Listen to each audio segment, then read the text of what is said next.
네, 안녕하세요. 이번 동영상부터는 우리가 새로 9단원을 공부를 해보도록 하겠습니다.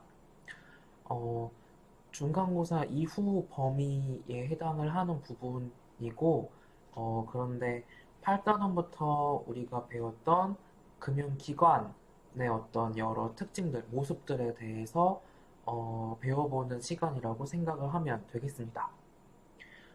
특히 이번 9단원에서는 아무래도 여러 금융기관들 중에 가장 대표적인 금융기관이라고 할 수 있는 은행, 상업은행을 생각을 하시고 이번 9단원 모습을 한번 살펴보면 되겠습니다. 여기 그래서 첫 번째 부분에서도 나와 있는데 가장 대표적인 금융기관인 여기 커머셜 뱅크, 상업은행, 그러니까 우리나라의 뭐 국민은행, 우리은행, 하나은행 요런 게 다 상업은행이죠. 그래서 요런 은행들이 어떻게 이익을 얻고 어떻게 경영을 하는지에 대해서 살펴보도록 하겠습니다. 왜 요번 9단원에서 뭐 다른 어떤 제조업도 아닌 금융기관, 특히 은행의 어떤 경영에 초점을 맞춰보는 거냐면 이 은행은 굉장히 특이한 비즈니스 모델을 갖고 있기 때문입니다.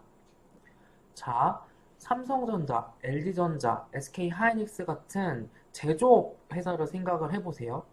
그러면 어, 자금을 가져다가 R&D에 투입하고 신제품을 개발하고 해서 그 제품을 만들어서 팔고 거기에서 이익을 얻고 그러면 또 그 돈을 가지고 재투자를 해서 뭐 인력을 더 뽑는다든지 R&D 투자를 한다든지 이제 그러한 과정에서 어, 상당히 많은 자본을 끌어와서 또 물건을 만들고 팔고 거기에서 이익을 얻고 하는 형태의 비즈니스 모델이 일반적인 기업들이 갖고 있는 영업 형태입니다. 그런데 은행은 특이하게도 우리 개인이나 아니면 기업으로부터 예금을 받아서 그 돈을 모아서 돈을 필요로 하는 또 개인이나 다른 기업에게 빌려주는, 즉, 남의 돈을 가져와서 그 돈을 또 필요로 하는 개인이나 기업에게 대출을 해주는 아주 일반 기업의 어떤 영업 비즈니스 모델하고는 다른 형태의 비즈니스를 갖고 있습니다. 그래서 조금 자세한 이야기를 이제 우리가 시작을 해보도록 하겠습니다. 이 은행에 대한 이야기를 본격적으로 하기 전에 여기 9.1의 큰 제목이라고 할 수 있는 밸런스 쉿이 무엇인지를 살펴보도록 하겠습니다. 어, 우리 수업을 듣기 전에 이전에 회계와 관련된 과목을 혹시 공부를 했거나 아니면 어떤 뭐 창업을 하신 분들도 계시더라고요. 과제 1번을 제가 읽어보다 보니까. 그래서 그런 어떤 경험이 있으시면 이런 밸런스 쉿, 즉 회계에서 나오는 용어를 조금 들어보셨을 것입니다. 요번 9단원 자체는 이전에 회계 과목을 듣지 않았어도 이해하는데 충분히 문제가 없으시지만 나중에 경제나 금융이나 아니면 기업의 경영 혹은 창업에 관심이 있으신 분이라면 꼭 회계 과목을 가장 그 기초가 되는 회계 과목은 꼭 수강을 하셔야 합니다. 어떻게 회계를 표현할 수 있냐면 바로 회계는 기업 경영의 언어입니다. CEO가 사장님이 밑에 직원한테 지난달 우리 회사 이익이 얼마 났나? 아니면 조금 더 전문적으로 뭐 전문적인 용어로 작년 우리 회사 단기 손이익이 얼마였습니까? 뭐 차입금이 얼마였습니까? 뭐 다른 회사 대비 우리 회사가 어떤 회계적인 측면에서는 어떻습니까? 뭐 이런 이야기들을 해야 되는데 이러한 것은 회계라는 도구를 통해서 모두가 이 표현이 어떤 기업의 경영이 다 표현이 되는 것이기 때문입니다. 그래서 회계 과목을 꼭 수강을 하셔야 한다고 추천을 드리고, 말씀드렸던 것처럼 그 프로그래밍을 하려면, 코딩을 하려면 뭐 C가 됐든 뭐 C++이 됐든 뭐 파이썬이 됐든 프로그래밍 언어를 배워야 이제 그걸 가지고 응용해서 내 무언가를 어플리케이션을 만들 수 있는 것처럼 회계를 알아야 기업 경영에 대해서 이해를 할 수 있기 때문입니다. 근데 너무 겁먹지 마시고 회계에 대해서 모르신다고 하더라도 여기 구단원에서는 여기 우리 교과서에서 나오는 정도만 아시면 큰 문제가 없겠습니다. 다시 우리 내용으로 돌아와서 밸런스 쉿이라고 하는 것은 어떤 기업의 가계부라고 쉽게 생각을 하시면 됩니다. 그래서 지금 우리는 은행에 대해서 살펴보고 있으니까 은행의 자산이 얼마인지 또 부채가 얼마가 있고 무엇이 있는지를 쭉 정리를 해 놓은 것이 밸런스 쉿이 되겠습니다. 우리나라에서는 이거를 국문으로 대차대조표라고 번역을 하고 있습니다. 근데 이 구단원 은행에 대해서 지금 보고 있잖아요. 헷갈리시면 안 되는 게 우리 같은 일반 개인이나 아니면 기업이 돈이 여유가 있어. 그래서 그거를 은행에 맡기죠. 저금을 하죠.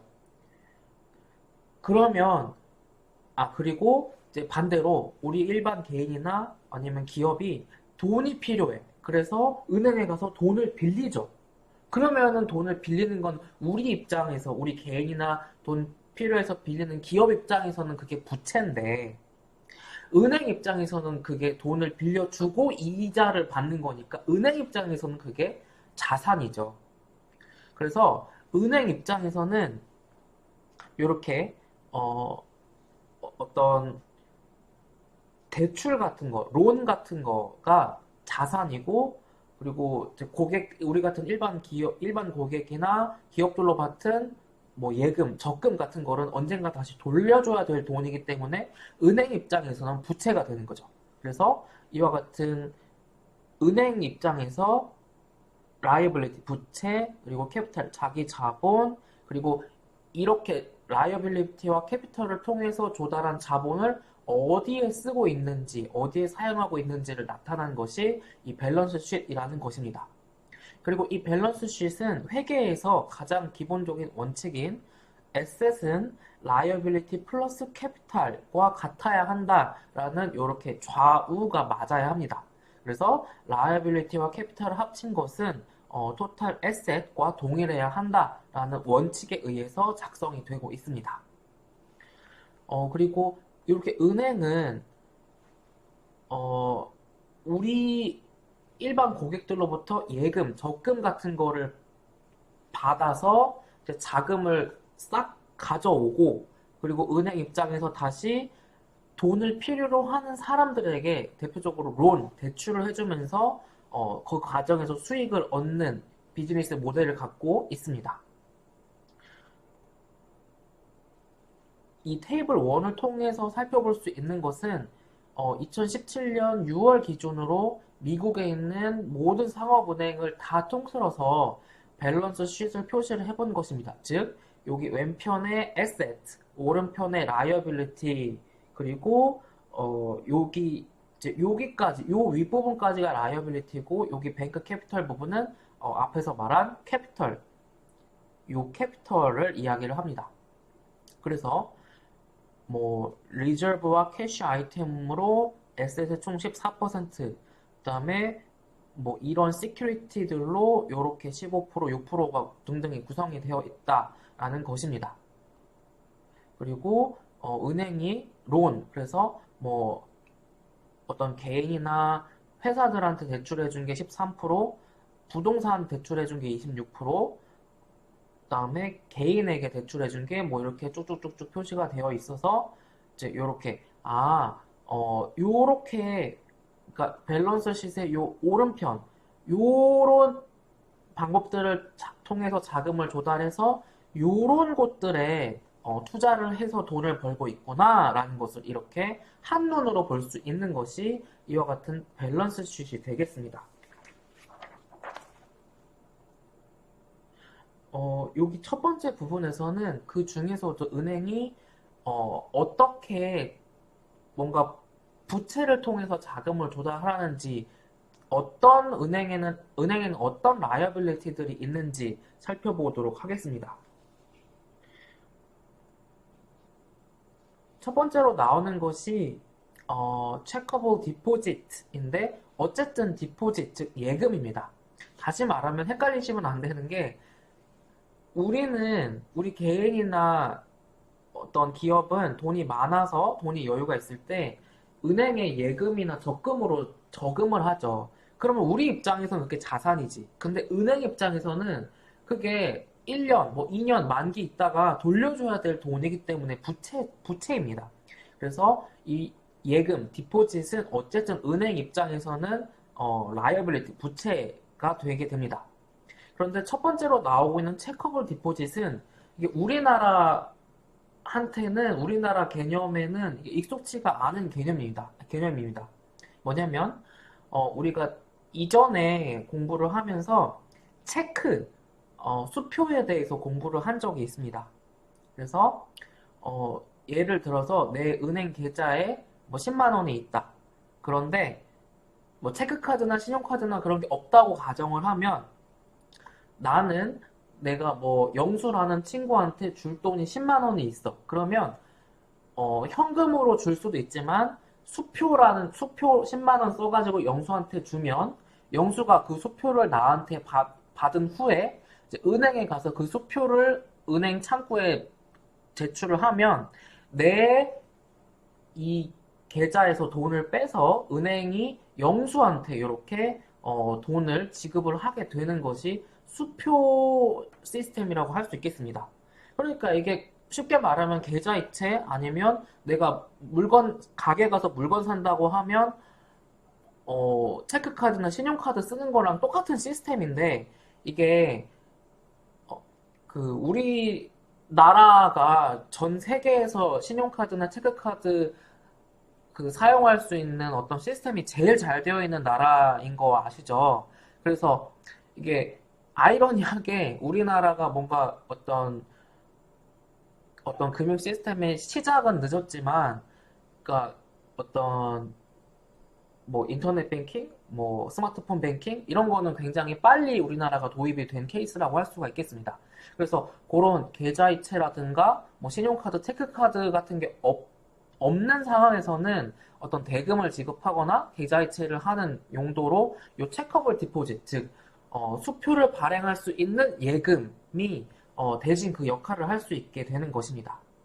그래서 여기 첫 번째 점에 나와 있는 이 정의를 그냥 이해하시는 것이 제일 중요합니다. 왜냐면 이 체커블 디포짓이라는 게 우리나라에는 이게 거의 없는 개념이라서. 자, 보시면 은행 계좌는 계좌인데, 어떤 계좌냐면 그 계좌의 오너, 주인한테 하여금 그 다른 사람한테 수표를 발행할 수 있도록, 여기 라이트라는 거는 수표를 발행하다라는 뜻입니다. 수표를 써줄 수 있도록 해주는 계좌입니다. 그런데 뭐 이와 같은 체커블 디포짓은 어떤 특정한 계좌만 체커블 디포짓이라고 하는 게 아니고, 그냥 수표가 발행될 수 있는 모든 계좌는 다 체커블 디포짓이라고 합니다. 그래서 사실은 여기 두 번째 점까지 이해했으니까 그냥 요거를 쉽게 생각을 하려면, 그냥 우리나라의 그냥 자유입출금 예금 있죠. 그냥 우리가 대학교 입학해서 포스닥에서 처음, 우리은행이 주거래 은행이죠, 우리 학교는. 그래서 우리은행 계좌 하나씩 만들어 주잖아요, 학생증이랑 연결시켜서. 그래서 그냥 그런 자유입출금 계좌를 생각을 하셔도 되겠습니다. 이와 같은 이 체커블 디포짓의 경우에는 예전에 중요하게 쓰였었던 계좌인 60년에는 이와 같은 체커블 디포짓이 전체 뱅크 라이어빌리티의 60% 이상을 차지할 정도였다고 합니다. 그런데 이제는 아무래도 이게 지금 미국에 대한 이야기를 하고 있는 건데, 체크카드, 신용카드, 뭐 계좌이체, 뭐 간편 송금, 그런 기술들이 발달하면서 이제 그 역할이 줄어들게 된 것이라고 할 수 있겠습니다. 이제 그리고 요 점에는 어떻게 수표를 통한 거래가 이루어지는지 우리가 앞에서 이야기한 설명이 나와 있고요. 이제 이어서 여기 부분에서까지 어떻게 수표라는 것을 통해서 나한테 있는 현금이 다른 사람한테 있는 현금, 다른 사람한테 가는지를 알 수가 있겠습니다. 마지막 점을 마지막으로 보시면 계속 강조를 하고 있는데 지겨우시죠? 은행 입장에서 디포짓 받은 거는 부채다. 왜? 언젠가 고객이 와서 적금 만기됐으니 돈 주세요. 뭐 이런 식으로 만기되면은 은행에 찾으러 요구를 하러 올 거기 때문에 은행 입장에서 디포짓은 어쨌든 라이어빌리티다라는 것이죠. 요거를 헷갈리시면 안 되겠습니다. 이제 그리고 다음으로 나오는 것은 Non Transaction Deposit입니다. 이것도 어쨌든 디포짓이니까 어떤 예금 같은 거예요. 아까 봤던 체커블 디포짓과의 차이는 뭐냐면 이 논 트랜잭션 디포짓을 통해서는 체크, 그러니까 수표를 발행할 수 없다라는 차이점이 있습니다. 그리고 이 논 트랜잭션 디포짓도 잘 이해가 안 되실 텐데 와닿지가 않을 텐데 요 세 번째 점을 보시면 이해가 딱 되실 겁니다. 뭐냐면 세이빙스 어카운트 혹은 타임 디포짓 같은 게 이 논 트랜잭션 디포짓에 포함된다라는 겁니다. 그러니까 쉽게 말하면 적금이라던가 예금 같은 게 이 논 트랜잭션 디포짓을 이야기한다라고 생각을 하시면 되겠습니다.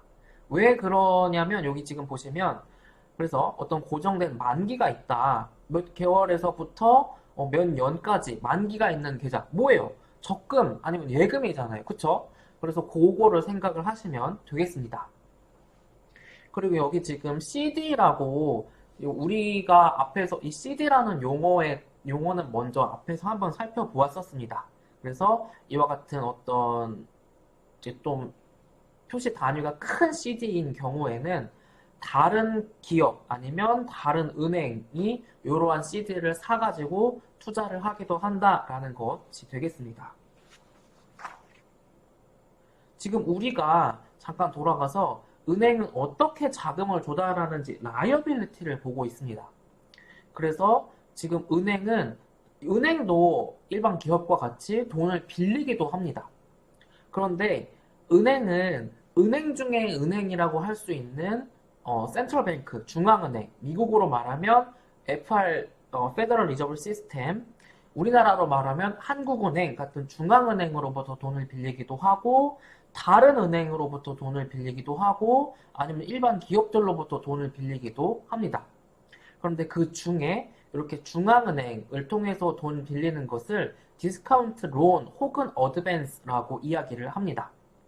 그리고 이 뒤에서 이 리저브라는 용어를 살펴볼 텐데 이 리저브라는 것을 초단기로 오버나이트는 이렇게 하룻밤이라는 뜻이니까 초단기로 라는 뜻입니다. 그래서 이렇게 페더럴 펀즈 마켓을 통해서 다른 미국에 있는 은행들이나 금융기관들로부터 이렇게 은행은 자금 조달을 한다라는 것이 되겠습니다. 또는 이렇게 이제 그 자기 모회사 그러니까 뭐 한국시티은행이라고 하면 시티은행은 원래 본사가 미국에 있죠. 그러니까 한국시티은행은 미국에 있는 미국시티은행 본사로부터 돈을 빌릴 수도 있겠죠. 그런 식으로 할 수가 있겠고 뭐 앞에서 배웠던 유로달러 같은 거가 외국에 있는 돈들 뭐 그런 거 아니면 다른 기업으로부터 돈을 빌릴 수도 있겠습니다. 그런데 1960년에는 이런 은행의 바로잉이 2%밖에 뱅크 라이어빌리티를 차지하지 않았지만 지금은 17%까지 많이 늘어났다라는 것을 알 수가 있겠습니다. 이제 그리고 여기 나와 있는 부분은 뱅크 캐피털입니다. 이 뱅크 캐피털은 라이어빌리티가 아니고 은행의 자기 자본을 이야기를 하는 겁니다. 그래서 여기 지금 밸런스 쉿을 간단하게 여기 왼편을 asset, 오른편을 liability라고 표현을 하면 이 부분은 total asset, 여기 이 부분이 liability, 그리고 이 asset에서 liability를 뺀 만큼이 여기가 뱅크 캐피털, 자기 자본이 되겠습니다. 그래서 이 자기 자본을 부르는 말은 여러 가지가 있는데요. 이렇게 net worth라고 부르기도 하고 캐피탈이라고 자기 자본을 표현하기도 하고 혹은 에코티라고 부르기도 합니다. 그래서 여기 지금 두 번째 점에 나와 있는 것처럼 자기 자본, 은행의 자기 자본은 토탈 에셋에서 여기에서 여기를 뺀 만큼 요 부분이 뱅크 캐피탈이 되겠습니다. 그리고 일반 기업과 마찬가지로 이와 같은 자기 자본은 신주를 발행한다든지 그리고 이 전해에 이익이 났던 것 중에 배당 안 주고 남은 돈, 이익잉여금이 그 다음 해로 넘어온 것, 그런 것을 통해서 이와 같은 자기 자본이 점점 쌓인다고 할 수가 있겠습니다. 그리고 여기 마지막 점에 나와 있는 것은 이 9단원을 보다 보면 우리가 이제 이해를 하실 수 있을 텐데 자기 자본이 너무 부족한 상태가 되게 되면 은행의 영업 활동이 좀 위험할 수 있습니다. 특히 뭐 은행 금융 위기라던가 경제 위기와 같은 어떤 경제적인 충격이 발생했을 때 자기 자본이 너무 부족하면 쿠션 역할을 하기에 좀 부족할 수 있습니다. 그래서 어떤 적당한 만큼의 자기 자본을 가출하고 중앙은행이 일반 상업은행들을 관리 감독하면서 요구를 하는 것입니다. 요 마지막 점에 나와 있는 거는 지금 이해를 하시기보다는 이제 우리가 뒤에서 왜 이런 이야기가 나왔는지를 뒤에서 또 살펴볼 예정입니다. 그리고 이번에는 은행은 어떤 방법으로 수익을 얻는지, 그래서 자산을 투입을 해서 수익을 얻는지, 그래서 은행은 어떤 에셋들을 가지고 있는지를 살펴보도록 하겠습니다. 첫 번째로 나와 있는 것은 reserve라고 하는 것입니다. 이것을 우리나라에서는 지급준비금이라고 번역을 합니다. 그래서 이 지급준비금은 뭐냐면, 자, 내가 고객인데, 어떤 국민은행의 고객인데 100만 원을 국민은행 자유입출금 계좌에 넣어놨어요. 그런데 내가 100만 원을 다 은행으로부터 가서 갑자기 찾을 일은 사실 없겠죠. 그래서 그 중에 한 10%인 10만 원만 국민은행은 남겨서 가지고 있고, 그러면 나머지 90만 원은 뭐 다른 일반 개인이나 기업에게 이제 대출을 해줘서 그 이익을 얻는 형태로 이렇게 비즈니스를 합니다. 그리고 여기서 살펴보았던 100만 원 중에 10만 원, 그러니까 고객이 혹시 찾으러 올 수도 있으니 꼭 남겨둬야 되는 돈, 요런 거를 쉽게 말하면 이렇게 리저브, 지급준비금이라고 합니다. 그런데 이와 같은 지급준비금은 여기 지금 페드라고 나와 있죠. 미국의 경우에는 페드, 우리나라의 경우에는 한국은행. 그러니까 한국은행이 가지고 있는 수많은 계좌가 있는데 그 중에 이제 한국은행 계좌 중에 국민은행으로 된 꼬리표. 그래서 거기에 내 10만 원이 딱 들어가게 됩니다. 그리고 여기 지금 이어서 살펴보면, 그래서 reserve라는 것은 여기 bold cash 같은 것이 있고 또 required reserve가 있습니다. 그래서 여기 required reserve가 꼭 중앙은행에 예치를 해둬야 되는 돈이라고 할 수가 있겠습니다.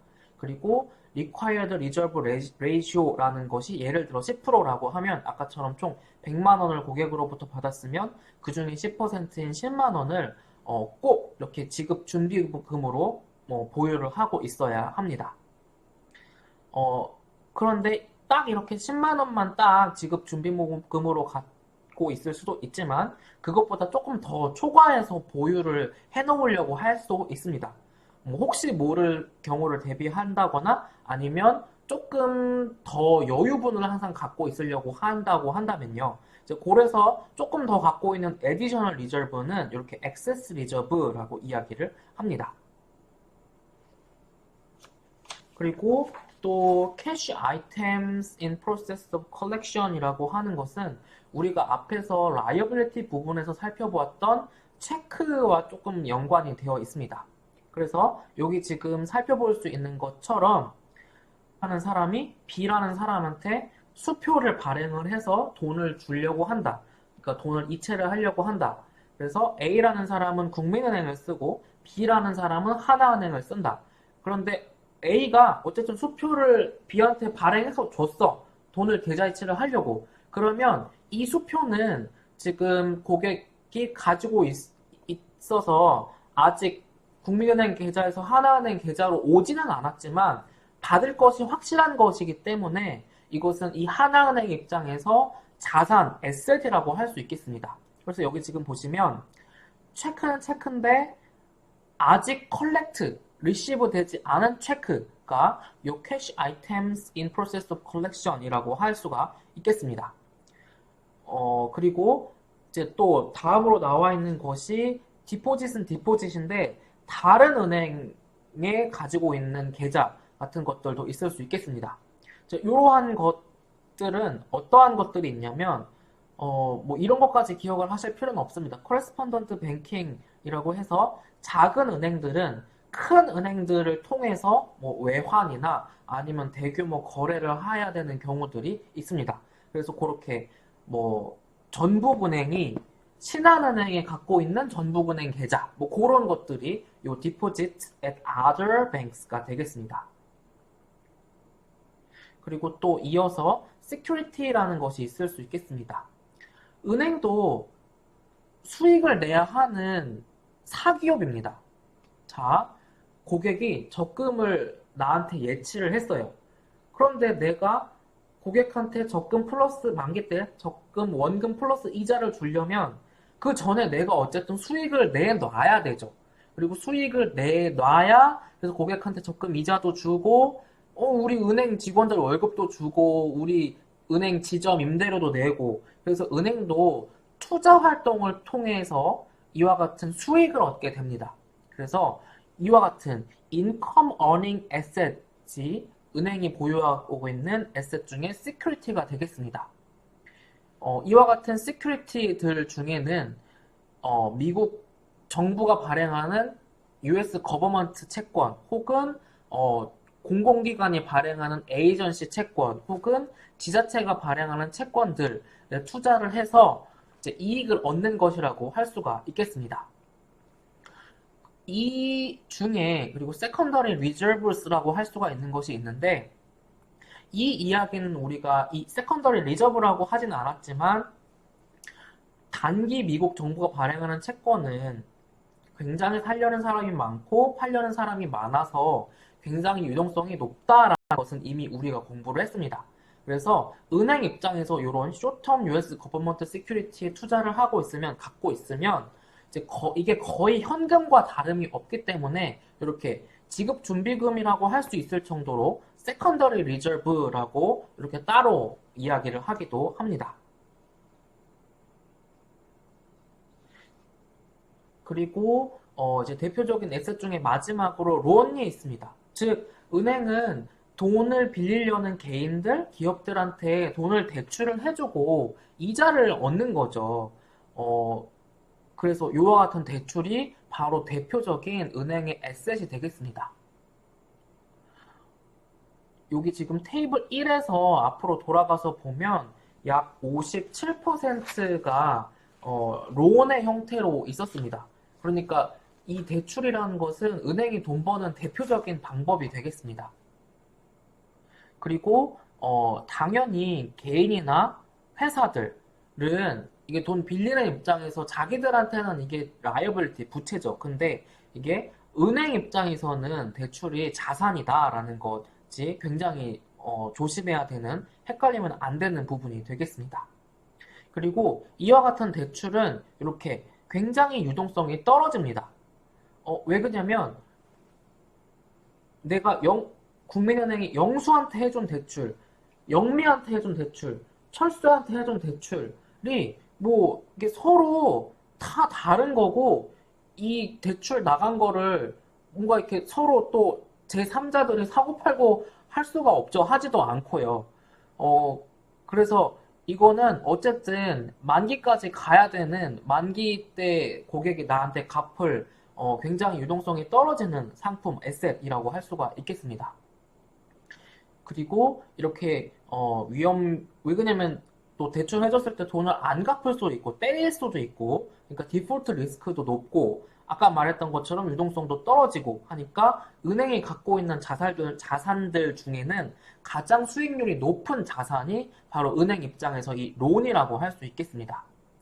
그리고 이 론과 관련해서 마지막으로 뭐 여기 지금 일부 은행들은 어떤 특화된 대출에 이제 더 전문적으로 하기도 하죠. 그래서 뭐 저축은행 같은 경우에는 좀 더 개인한테 더 집중하기도 하고, 뭐 신협이나 새마을금고는 어떤 그 회사 아니면 그 지역사회에 조금 더 특화된 대출을 하기도 합니다. 그리고 마지막으로 뭐 상식적으로 살펴볼 수 있듯이 그 은행이 가지고 있는 빌딩이나 뭐 컴퓨터 서버라든지 아니면 다른 자산들 같은 것도 모두 다 은행이 갖고 있는 에셋, 자산이라고 할 수 있겠습니다. 네. 여기 첫 번째 동영상에서 굉장히 이 어떤 한 항목들에 대해서 굉장히 설명이 많았는데, 요렇게 설명이 이렇게 길었던 것은 이 개념들이 중요해서 길게 써놓은 게 아니고, 이게 우리가 은행이 어떻게 돈 버는지, 그리고 은행이 어떤 상품들을, 어, 갖고 있는지는 우리가 조금 생소할 수 있기 때문에 설명을 조금 자세히 써놓은 것 뿐입니다. 그러니까 이게 설명이 길게 써 있어서 중요한 게 아니다. 개념만 이해를 하시면 되겠습니다. 네, 그러면 우리가 이번 동영상에서는 여기까지 공부하도록 하겠습니다.